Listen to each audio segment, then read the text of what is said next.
Made it. Made it home. Put that right there right now. Where is that? Alright. Alright. We're home. Alright. We know the wife's on the way. Texted her. Texted the kids. They're leaving school right now. Thank goodness they're old enough. Cells are still working. Roads are open. We know that. Alright. And the city hasn't started the evacuation plan yet. So that's good. That's good. But do you think it's going to be that easy? Do you really think it's going to be that easy to gather the clan when something happens? Hey, Rich Lang with Prep U down here in the bunker. And what you just kind of saw was a rendition of me coming home, finding out, because we were, situational awareness and everything. An event was happening in this big city that we live next to.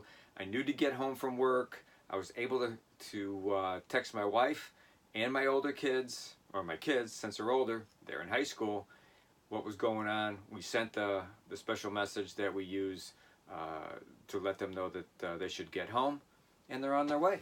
But is it really going to happen that way? How old are your kids? What day is it? What we're going to talk about today is gathering the clan. Bringing them back to the house so you can sit down, figure out if you're going to shelter in place or if you're bugging out. And are you bugging out for a short time? Or are you bugging out for a very long time based on what is happening around you in your community? So what I like to do is just go through a few things. I'm not going to have any answers for you at all on this one. This is totally on you. You have to figure out what's right for your family, what's right for where you live, what are you close by? Do you have a bug out place? Is it just smarter to stay where you're at? So I'm going to sit down here and we're just going to go through some notes that I put together. So with any plan, you need to start small. The easiest thing to do is have a calendar. Have a bulletin board with a calendar. Where is everybody at what time? Is it Saturday? Is everybody at practice? Is it Sunday or Summit Church, Summit practice? Is it Monday through Friday? Do you and your wife work or your significant other work? Do you work in the city? Do you take a train? Do you take a bus? Do you take a car? Do you have alternate routes to get home? Your kids, how old are your kids? That's another thing. High school kids, they could say, see ya, adios, I'm going home. My parents said that we've got something going on and we've got to get home. Walk out. They can do that. School's got a problem with that. They can deal with you as the adult. They're your kids. They're not the school's kids. So just have everybody's schedule. Like I said, your work schedule, your school schedule, your sports schedule. Also on that list of important numbers, because in a crisis or in panic, you may not remember the phone numbers. And what if your phone is out of battery and you can't charge it? You want to have some numbers that you can get to. Your phone doesn't work, but your neighbor's phone does, or your son's phone, but he doesn't have the contact numbers that you have. But maybe he should. Maybe he should have the same contact numbers you have. Doesn't have to contact the people. Doesn't have to use them, but they're available. Landline. Here's a big thing. Nowadays, people are getting rid of their landlines, and I get it. You don't need it. You got a cell phone. Why have the added cost? Why have voice over internet protocol phones? Do you know why? Because those are going to work when your cell phones don't. Those are the ones that are going to go down last. Even with your cell phone, and we've talked about this before, based on whatever cell phone plan you have, some cell phone carriers have elite lines, and they're the last lines that they shut down. Now, it all depends on the government and what they need to do, what the crisis is, and if they need the bandwidth or whatever, they'll shut down what they need. It can shut down GPS at any moment too, so just be aware of that. Or alter it so that where you're looking for a specific address, you may get something a little bit further over. There's all kinds of military reasons for that. School pickup policy. Whenever we fill out the paperwork at the beginning of every school year, there's a list of who is approved people that can come and pick up your kids. Most, obviously your parents, maybe your grandparents if they live in the area, aunt, uncle, maybe a neighbor, somebody that you carpool with. Put them down, a friend, a neighbor. Older kids. Does your school, for your younger kids like grade school or junior high, do they allow your high school kids to come pick up your kids? That's another thing. I mean, that's kind of important. Um, so think about that, and then also know the policy. Can you, at a moment's notice, just go to the school and say, "Hey, I want my kids," or do you have to call in advance? They are your kids, but we all know how school systems are nowadays, and they believe that they're raising your kids, even though they're not. Um, and like I said, you have to schedule a pickup. Can you call? Can they walk home? At what age does your school allow your kids to walk home? That's kind of important, because if the emergency isn't local, but it's heading your way, and you're getting home from work or not home yet, or your wife's getting home from work and they're not home, can your kids, at what age does the school allow them to head home in a group? Also talk to your neighbors. Let them know what's going on. Make them preppers also. Do you and your significant other, do you work? Do you go to school? Both? Like I said before, do you take a car, a train, a bus? Do you have alternate routes? Can you walk home? If you have to, can you walk home? I see all the people all the time getting on the trains, and they're wearing their gym shoes and carrying their nice shoes, the guys and gals, because maybe they have a hike from the downtown station, and they don't. If it's nice out, they don't want to take a Uber or a Lyft or a taxi or whatever. Do you have alternate routes for those? If the bus lines aren't working, is there another thing? Is there another mode of transportation that you can use? I don't know if there'll be any Ubers available when people are trying to get out. That's kind of important. And what I was talking about earlier about in that scenario, I said that the city hadn't activated their evacuation plan. For those of you that live around big cities and have mass transit that comes around you, be it bus, mostly trains and stuff like that, do you know what New York, Chicago, LA, Houston, Dallas, and Miami's evacuation plan are? Put as many people as possible on public transportation and get them the hell out of the city so they don't have to deal with them. It isn't preppers coming on those trains, people. It's people that have nothing and they want what you have. Let that sink in for a second. The preppers are going to stay in their apartments, in their homes. They're not leaving. They know better to get involved in that. But let that sink in again, that who's coming to your neighborhoods, and their plan is to just open the doors and let them out and let them fend for themselves. Well, I, for one, am not going to let anybody jump off of a train and take what I own. So think about that. That's kind of important. Anyhow, back to some of the other stuff. Meeting places. Obviously, your home is your main meeting place. You've got all your prepping stuff. You've got all your gear and everything. But what if you can't get home? Do you have another place, a neighbor's house, say somebody a half mile away, a mile away, 30 minutes away, an hour away? Do you have relatives that live outside of the city from where you live that you can go to? Do they know that their home is going to be invaded by you and your family because you have to? I'm sure they'll let you come.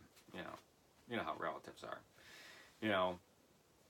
And when you all get home and you have to leave or bug out, this is the key. Are you ready to split up the family? Are you ready to send, say, your wife or older siblings with younger siblings on the way while you're waiting for somebody? You ready to split them up? Are they prepared to split up? Are they prepared to go ahead? Do they know where they're going? And are you actually ready to leave a family member behind that you know they can't get home and you gotta go? There is no choice. It's time. Obviously, it's the absolute last thing you ever want to do is leave the protection of your home, all your supplies, family members, but there may be a time that you have to go. You need to think about that. It's extremely important. Are your spouse, significant other, and children, are they on board? Do they understand what's going on? Do they have the keywords? to know when they get a cell phone or whatever. Or cell phones are down and they go, wait, what's going on? Do they know to get home? Do your younger kids know that you're coming to get them? What age do you explain all this to your kids? What age are they old enough to know? That's up to you. You know your kids. It's totally up to you. But at some point, you need to get them on board with all of this, because it's just going to make it easier for you and everybody else. Self-survival. Each person must understand at a certain age what self-survival is. They must carry stuff with them. Get home bags, self-survival bags, stuff in their purse or their briefcase or their backpack that's going to help them get home, or get someplace to a meeting place, or get someplace where they can get in contact with you. Do you have kids in college? Are you on vacation? Or are you out of town? Is somebody out of town on work? How are you going to contact them? Think about that. You have to have a plan for that. College. They actually have college bags that you can put together out there that should be in your kid's dorm room. My daughter lives in a big city, and she has certain items that she has with her. Number one for fire: duct tape, toner, wet towel, stay in place, wait till the firemen get there, because really what kills you in a fire obviously is the smoke. Duct tape the door. Keep that in your apartment. Keep that in your home if you have to. Pets, big question. Can you bring them along? Do you have room? Or do you have to leave them behind? Dogs, cats, and stuff like that, you should be able to take with you. Do you own horses, snakes, reptiles, pigs, whatever? And if you have to leave them behind, now I don't own animals like this, so this is something that you people that own animals like that are going to have to make this decision. Do you leave them locked up, or do you release them and find them later? Let them be free. Wildfire, earthquake, other issues that only you know what to do with your animals. And are you going to go pick up the others from college or older relatives? Do you have grandparents that live in town? Do you need to go pick them up? Do they know what's going on? Keep them informed of what's going on. And the big question is always when to bug out. When to bug out is a very hard decision, like I said, because you're leaving your supplies, your extra supplies.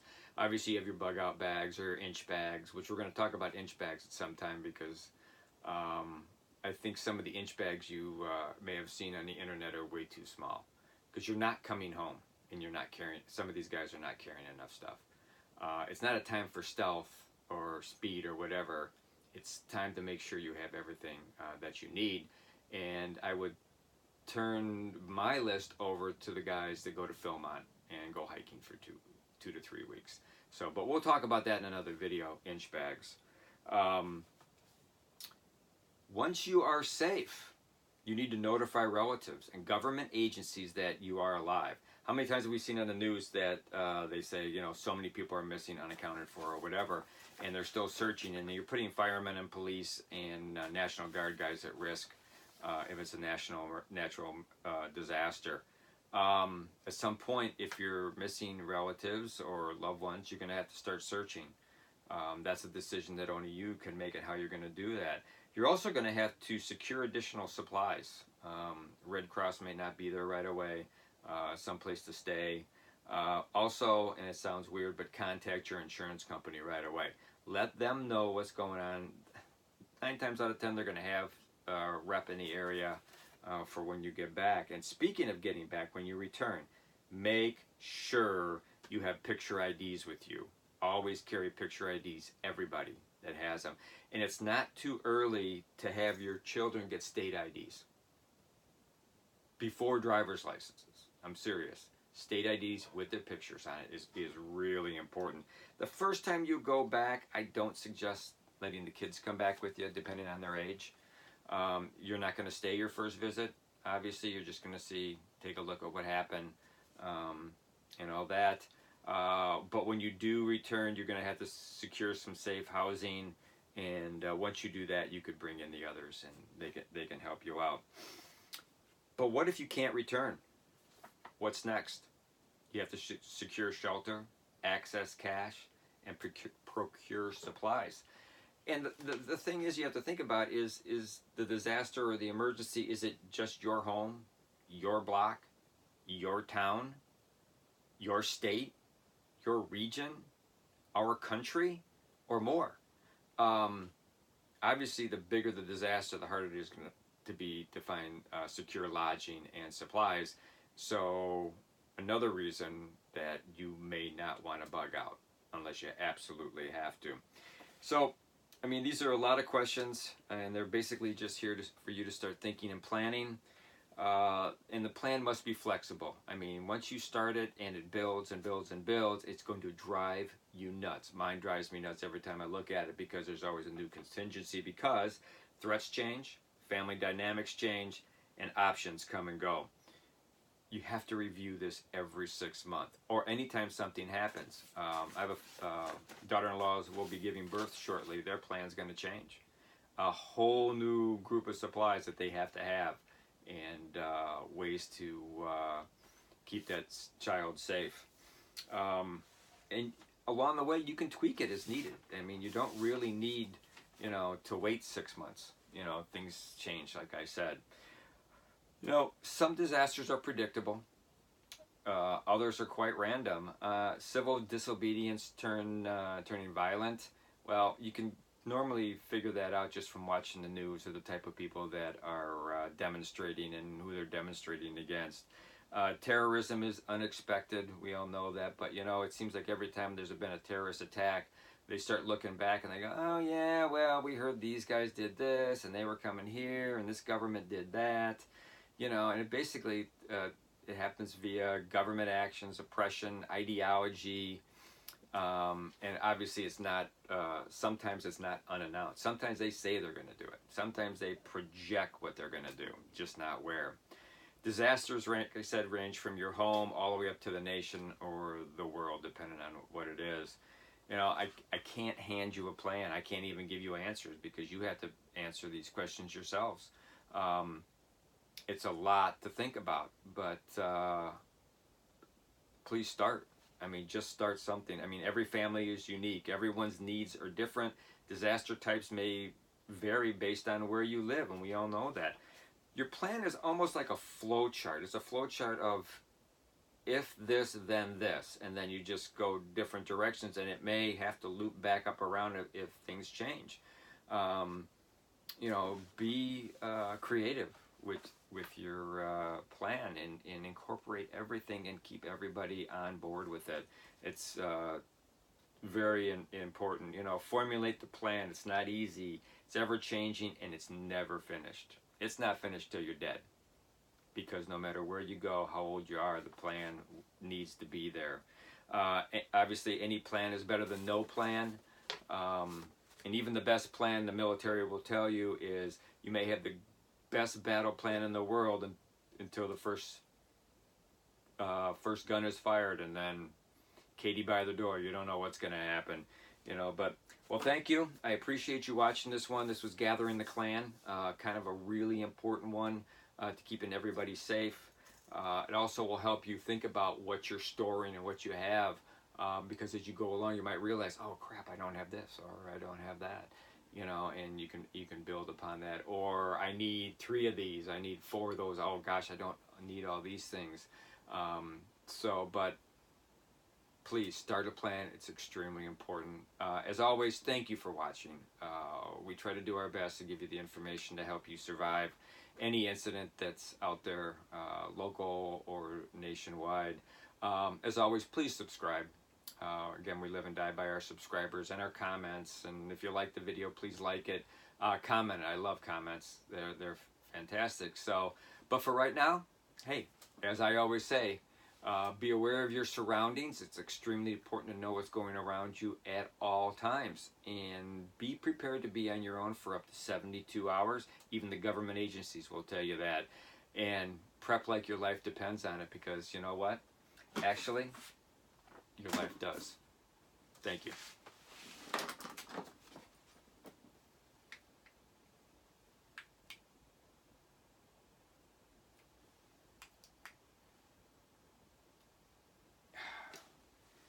Are you freaking kidding me?